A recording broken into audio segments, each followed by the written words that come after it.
Assalamualaikum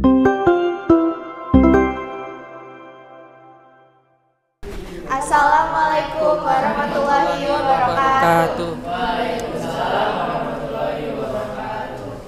Halo semuanya, perkenalkan kami dari kelompok 7. Hari ini kami akan membahas akhlak, etika, dan moral. Sebelum itu, perkenalkan anggota kami. Pertama, perkenalkan nama saya Khairunisa. Nama saya Siska Wudiafmi. Nama saya Renaldi Galuh. Oke, kita lanjut saja ke materi selanjutnya. Pertama, ada definisi akhlak. Secara etimologi, akhlak berasal dari bahasa Arab yang artinya kolaka atau kolkun, yang berarti perangai, tabiat, dan adat. Atau dari kata kolkun yang berarti kejadian, buatan, dan ciptaan. Akhlak adalah pengetahuan yang menjelaskan tentang baik dan buruk, mengatur hubungan manusia, dan juga menentukan tujuan akhir dari usaha dan pekerjaan yang telah dilakukan manusia selama mereka hidup. Oke, selanjutnya ada ruangan untuk akhlak. Yang pertama itu ada akhlak pribadi. Akhlak pribadi itu di mana kita memperlakukan diri kita sendiri dan bagaimana kita menghargai diri sendiri. Selanjutnya ada akhlak berkeluarga, tentang bagaimana kita menjalani hak dan kewajiban kita dalam berkeluarga, seperti menyayangi sesama anggota keluarga. Selanjutnya ada akhlak bernegara, yaitu di mana kita dapat mewujudkan dan menegakkan keadilan dan kebenaran serta nilai-nilai kemanusiaan. Selanjutnya ada akhlak beragama, yang dimana kita menjalani kewajiban kita sebagai umat beragama. Dan yang terakhir ada akhlak bermasyarakat, di mana kita membangun nilai moral kita di mata masyarakat. Yang selanjutnya adalah penting maknanya adalah Nabi Shallallahu Alaihi Wasallam mengatakan innama bu'itsu bima bikarimal akhlak. Artinya sesungguhnya saya diutus hanya untuk menyempurnakan kemuliaan akhlak manusia. Maknanya adalah kedatangan Nabi melengkapi kemanusiaan akhlak manusia yang sebelumnya belum sempurna.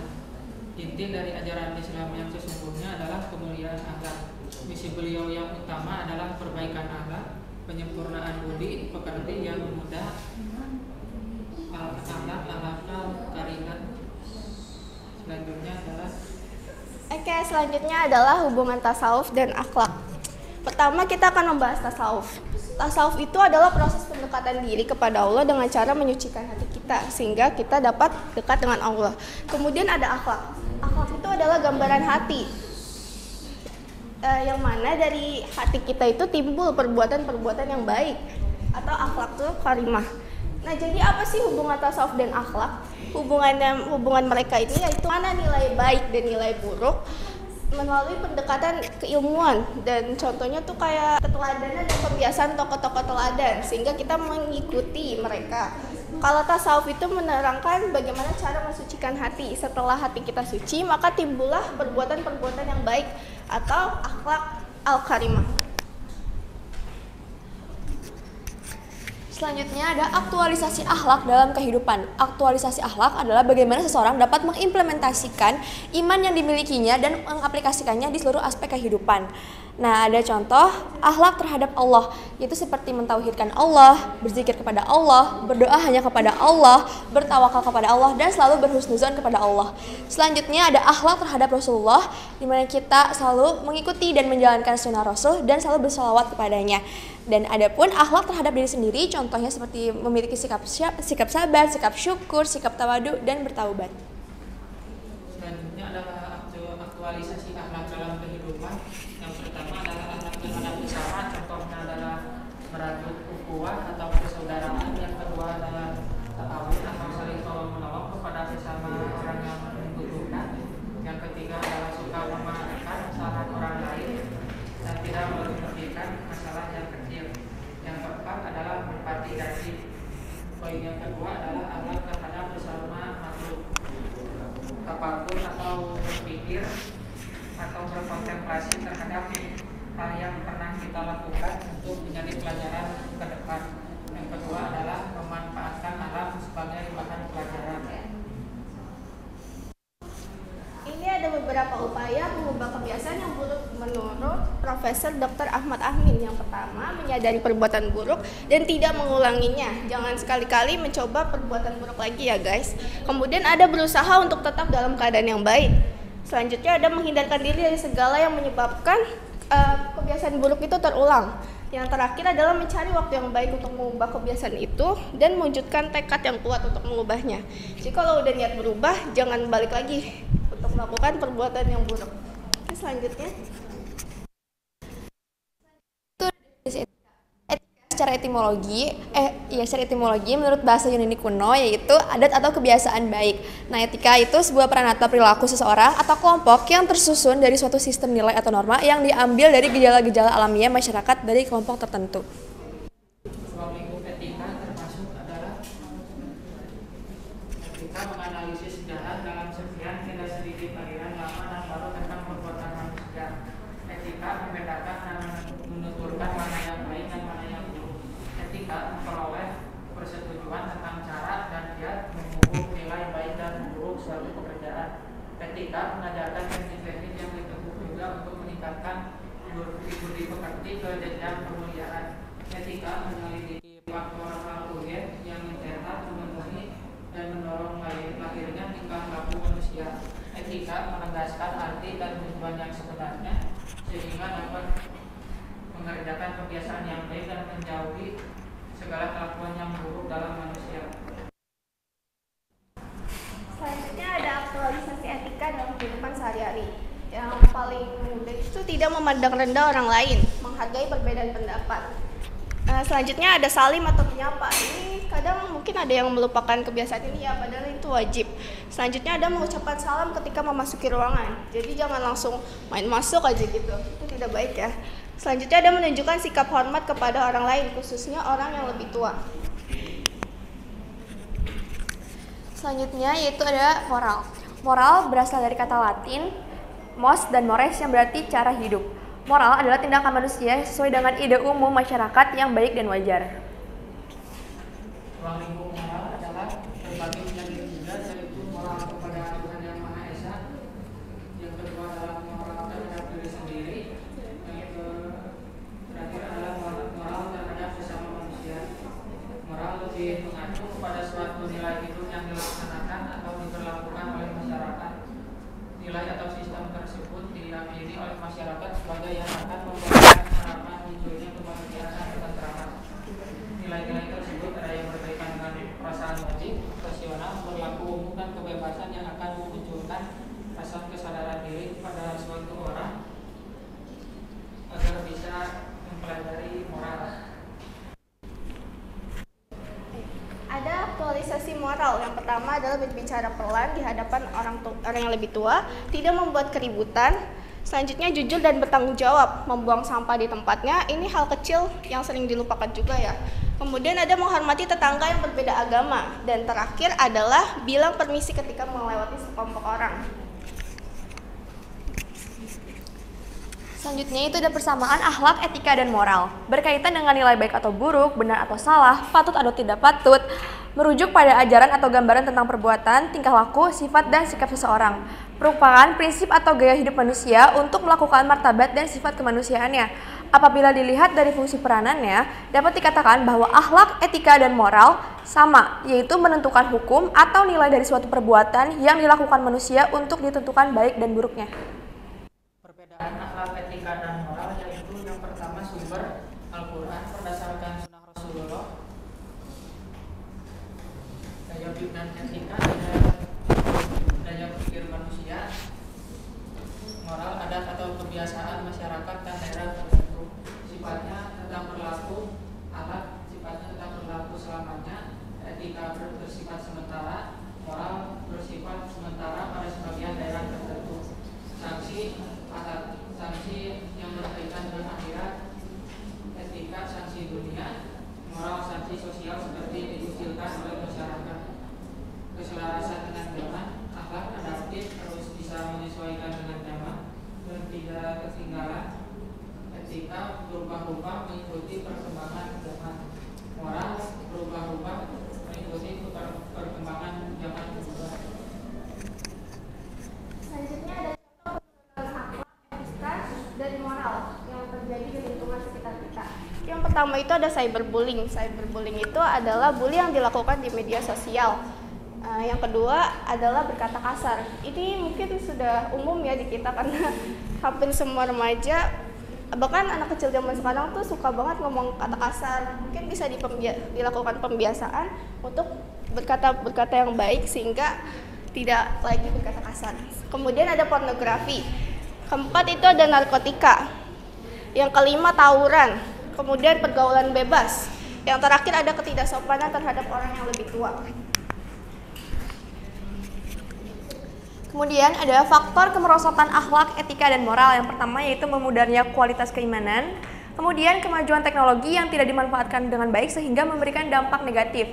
Selanjutnya itu pengaruh lingkungan yang buruk termasuk pergaulan dalam sehari-hari, peran orang tua yang diabaikan, dan kebiasaan buruk yang dinormalisasikan dalam kehidupan sehari-hari seperti contoh kecilnya membuang sampah sembarangan dan juga tidak menyapa atau senyum terhadap sesama ketika bertemu. Metode peningkatan etika yaitu ada metode syariat. Yang pertama adalah dengan cara membiasakan diri untuk melakukan kebaikan dan menjauhi yang dilarang secara. Yang kedua berusaha menjauhkan diri dari permusuhan atau konflik. Yang ketiga adalah membiasakan diri untuk menyesuaikan diri dengan lingkungan di mana kita tinggal. Jadi kita itu harus beradaptasi terhadap lingkungan yang baru dan tidak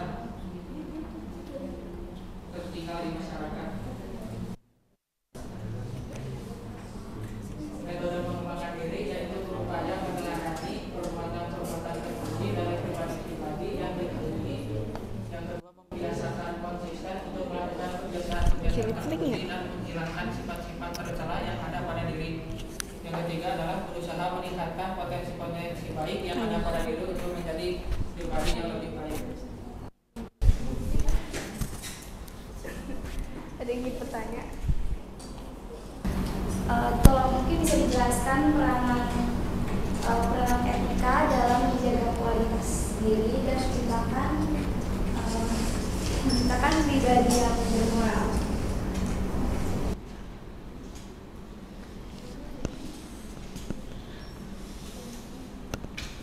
Satu lagi. Zaman sekarang.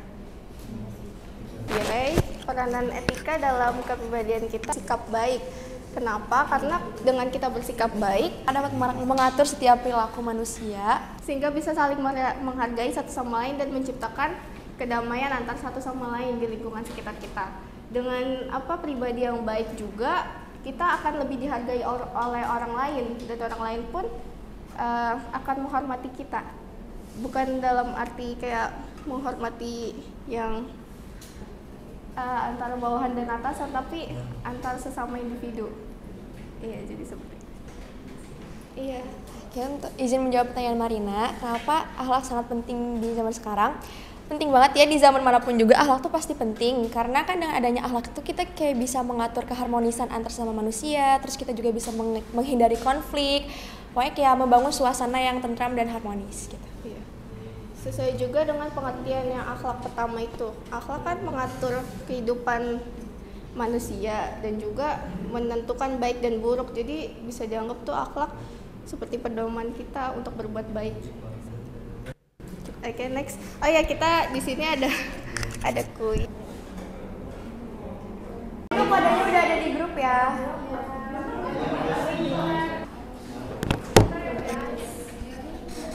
Oh ya, buat maju mundur. Udah tampilannya tuh kayak gini semua.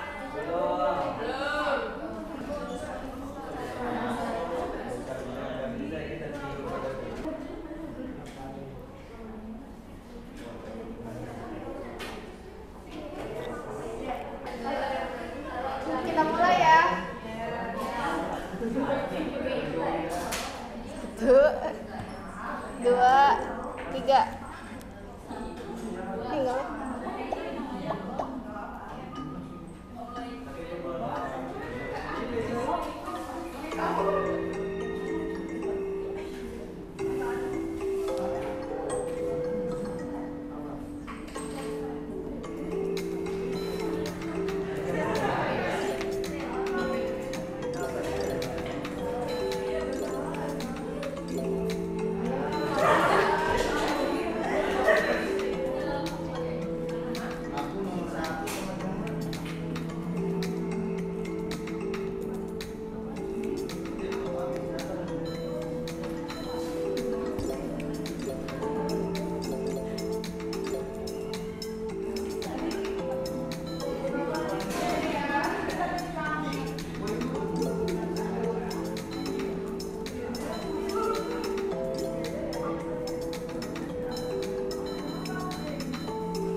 yang dilakukan oleh